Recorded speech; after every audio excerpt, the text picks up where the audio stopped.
परमहंस गीता, चौथा अध्याय, दूसरा श्लोक। महाराज, उस जंगल में 6 डाकू हैं। इस वणिक समाज का नायक बड़ा दुष्ट है। उसके नेतृत्व में जब यह समाज वहां पहुंचता है, तब ये लुटेरे बलात् उसे लूट लेते हैं। तो पूछा है कि इस श्लोक में जिन परिस्थितियों का वर्णन किया गया है, वे हम रोज अपने जीवन में देखते हैं। हमें यह भी समझ में आता है कि जो धन हम इकट्ठा कर रहे हैं, उस पर हमारे करीबी लोगों की नज़र रहती है, चाहे वे माँ बाप हों, भाई बहन हों, पत्नी बच्चे हों। लेकिन यह भी सच है कि जीते जी हम उन्हें अपनी संपत्ति देना भी नहीं चाहते। फिर भी हमारा दावा यही रहता है कि हम ये सब अपनों के लिए ही कर रहे हैं, और बार बार यही तर्क देकर हम अपनी स्थिति बनाए रखते हैं। इस चक्रव्यूह से बाहर निकलने का रास्ता सुझाएं। आभार। तो परमहंस गीता ने एक चित्र खींचा है, एक उदाहरण के तौर पर बताया है कि कैसे व्यापारियों का एक समूह जब संसार वन में भ्रमित होकर प्रवेश कर जाता है, तो लुटेरे उसको लूटते हैं। 6 लुटेरों की बात की गई है। षड्रिपु, हाँ,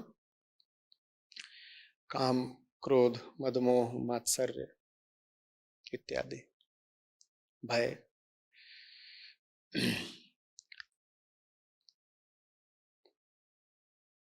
तो उस उदाहरण से प्रश्नकर्ता ने यह समझा कि बात यह हो रही है कि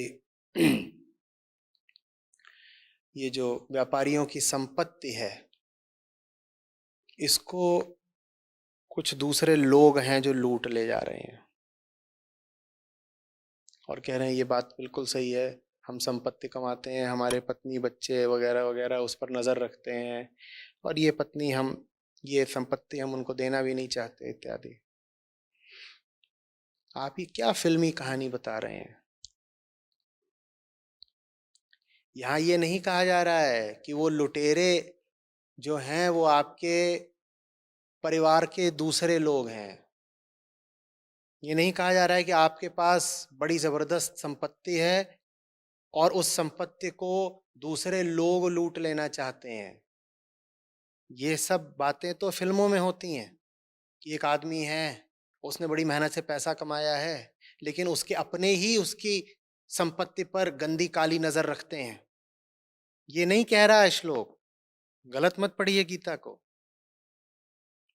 श्लोक कह रहा है कि आपने जो कमाया है वो संपत्ति है ही नहीं, और श्लोक कह रहा है कि जो लोग लूटने के लिए तैयार खड़े हैं वो दूसरे लोग नहीं हैं, वो आपके ही भीतर का मद, मोह, काम, क्रोध और माया मात्सर्य है। आपने तो पूरी कहानी ही उलट के रख दी। आपकी कहानी में आप नायक हैं जिसने खून पसीना एक करके ईमानदारी से पैसा कमाया है, और बहुत सारे खलनायक हैं, और खलनायकों में एक है बीवी, एक है बच्चा, एक है भाई और है दोस्त यार, और ये सब खलनायक लोग इस बेचारे ईमानदार आदमी की ईमानदारी से अर्जित की गई संपत्ति पर गंदी नजर रखते हैं, लूट लेना चाहते हैं। ये आपने कहानी बना दी, ये आपकी कहानी है। गीता ये थोड़ी बोल रही है, गीता कुछ और बोल रही है। गीता बोल रही है कि ये जो आदमी है जो संपत्ति कमाने को उत्सुक है, जो आप हैं, ये आदमी ही पगला है। ये अपने आप को नहीं जानता। संपत्ति के नाम पर ये कचरा इकट्ठा कर रहा है, और कचरा इकट्ठा करने के लिए जंगल में घुसा जा रहा है, और गहरा और गहरा, और जितना जंगल में घुसता जा रहा है उतना ही दुख पा रहा है। किससे दुख पा रहा है? कुछ जंगल से,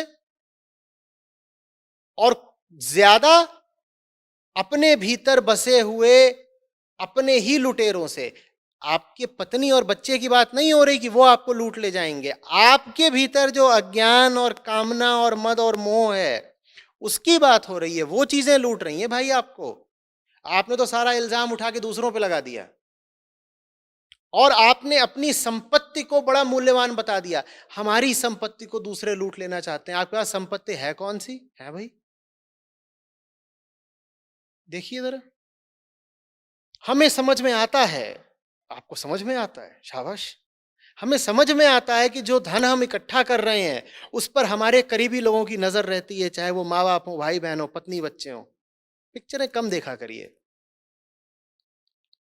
जो धन हम इकट्ठा कर रहे हैं, पूरी गीता यही समझा रही है कि आप जो धन इकट्ठा कर रहे हो वो निर्धन होने से भी बदतर है। धन की जो पहचान बताई गई वो ये कि कबीरा सो धन संचिए जो आगे को होए। आपका ये धन आगे का है, ये आज का नहीं है, आगे का क्या होगा?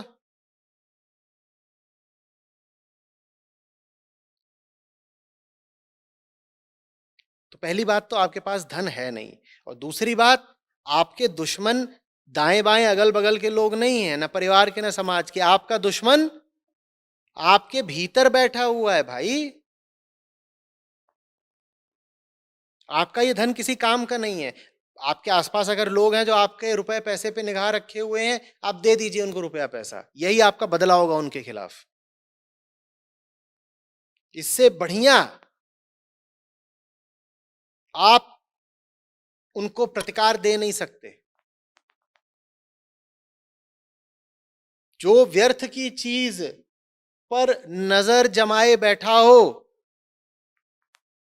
उसका कर्मफल यही है, उसके खिलाफ अस्तित्व का प्रतिशोध ही यही है कि उसको वो चीज मिल जाए वो जिसकी ताक में, जिसकी उम्मीद में है।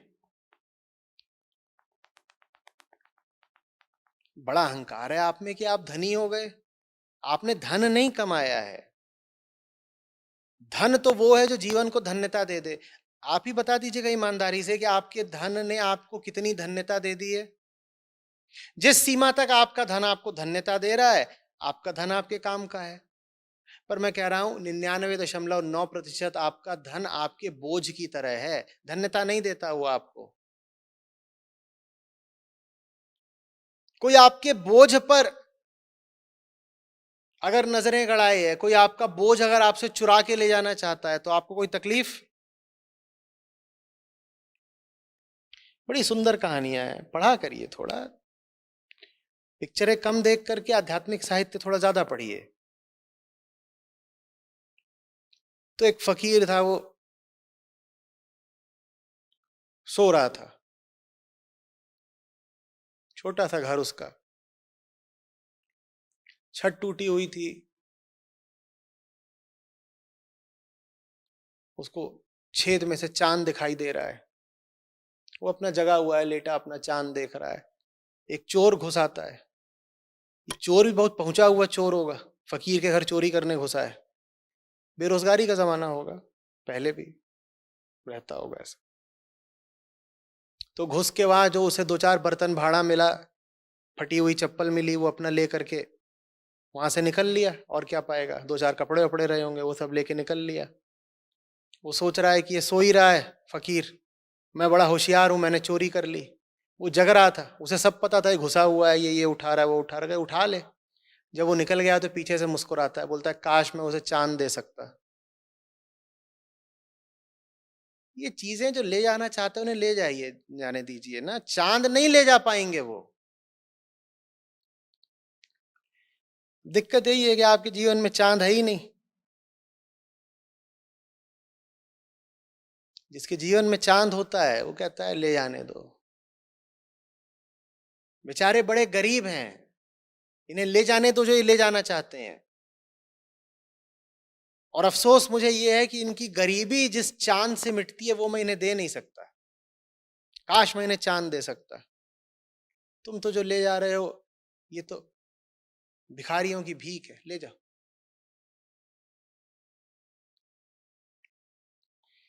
छोड़ दीजिए ये दंभ कि आप धनी आदमी हैं, छोड़ दीजिए कि आपने बड़ी संपत्ति अर्जित कर दी है। वो संपत्ति अर्जित करके क्या मिला है आपको? यही तनाव ना कि मेरे धन पर मेरी पत्नी की, बच्चों की, ये अर्जित करा है आपने। ये आपके रिश्ते हैं। देख लीजिए ना क्या कमाया है, कि पत्नी और बच्चों पर भी संदेह है कि उनकी आपकी दौलत पर नजर है। कैसे सो लेते होंगे, कैसे जग लेते होंगे, कैसे जी लेते होंगे। हम्म। और आग दोनों तरफ बराबर की लगी हुई है। हमारे धन पर हमारे करीबी लोगों की नजर रहती है, ये उधर की आग हुई। अब इधर की आग सुनो, लेकिन ये भी सच है कि जीते जी हम उन्हें अपनी संपत्ति देंगे नहीं। गजब कहानी है। ये जो कुछ हो रहा है, आप बस इसकी शूटिंग कर लीजिए। 200-400 करोड़ की तो पिक्चर आपकी चलेगी ही चलेगी, धन और बढ़ जाएगा। 4-6 पात्र हैं जो लगे हुए हैं आपके हीरे जवाहरात चुराने में, और दूसरी ओर आप हैं दृढ़ प्रतिज्ञ। अंगद की तरफ पांव जमा दिया है कि बेटा जब तक जी रहे हैं तब तक तो कुछ नहीं उखाड़ पाओगे। अगर आपने यही कह दिया है कि जब तक हम जी रहे हैं तब तक एक ढेला नहीं पाओगे, तो फिर आगे की समझ लीजिए क्या होने वाला है। घर में अपने लड़के बच्चों को आपने बोल दिया जब तक मैं जिंदा हूं कुछ पाओगे नहीं, तो अब समझ लो आगे क्या करेंगे वो। अब ये जो है कॉमेडी से हॉरर की तरफ जा रही है आपकी पिक्चर। जब सबको बता ही दोगे कि जब तक दम नहीं तोड़ दूंगा 1 रुपया नहीं पाओगे, तो वहां तो वो तुम्हारा दम बम सब तोड़ने को तैयार खड़े हो जाएंगे।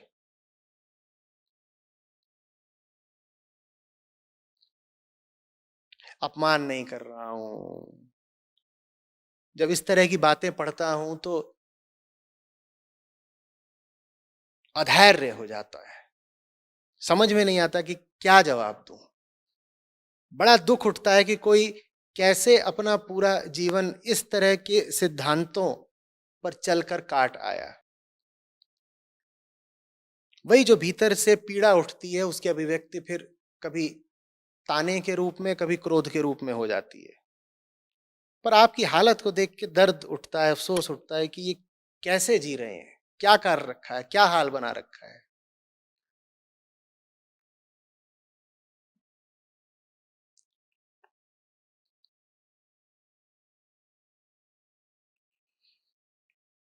इस चक्रव्यूह से बाहर निकलने का रास्ता सुझाएं।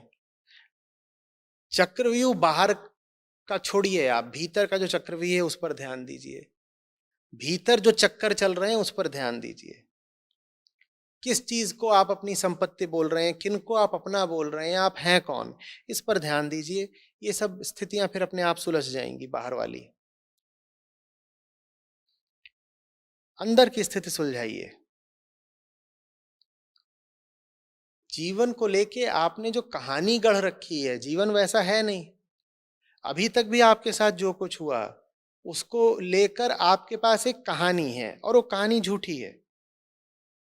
आप जानते हो झूठी है, आपने उसमें बहुत सारी बातें दबा रखी हैं, आपने उसमें बहुत सारी बातें व्यर्थ ही फुला रखी हैं, बढ़ा चढ़ा के पेश कर रखी हैं।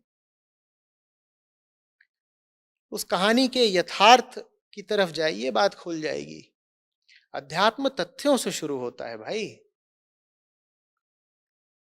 अपने जीवन के तथ्यों से तो परिचित रहो ना, अपने जीवन के तथ्यों को तो स्वीकृति दो ना।